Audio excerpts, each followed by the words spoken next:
Welcome to the ArmaniTalks YouTube channel. I'm your host, ArmaniTalks. In this channel, I'm covering communication skills for you to level up your way with words and become much more articulate. In today's episode, we're going to be entering the land of emotional intelligence along with social skills to talk about skinny shaming. I would say that skinny shaming is worse than fat shaming, mainly because fat shaming is actually a thing, but I wouldn't say skinny shaming is really a thing yet.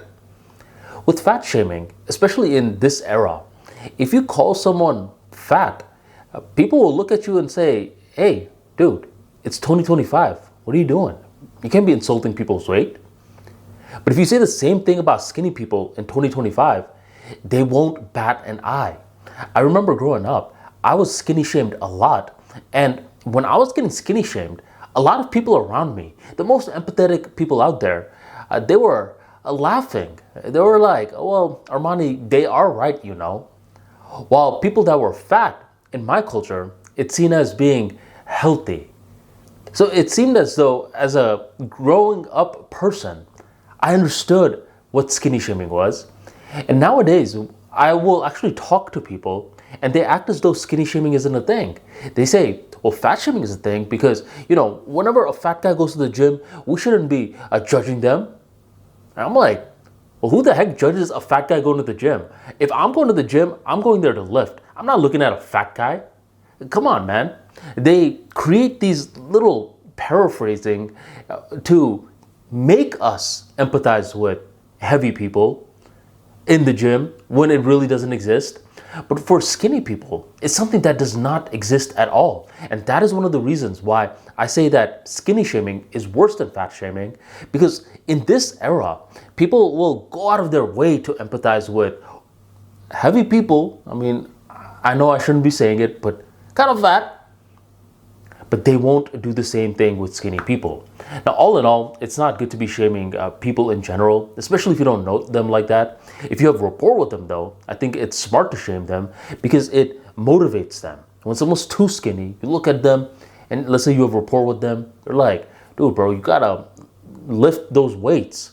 If I didn't get skinny shamed back in those days, I wouldn't have these biceps right now. You see what I'm saying? You see these triceps? I wouldn't have that because I would be too content. And same thing with the fat people. I'm looking at the fat people and I'll say, another bag of chips? You know I love you, right? You're one of my good friends.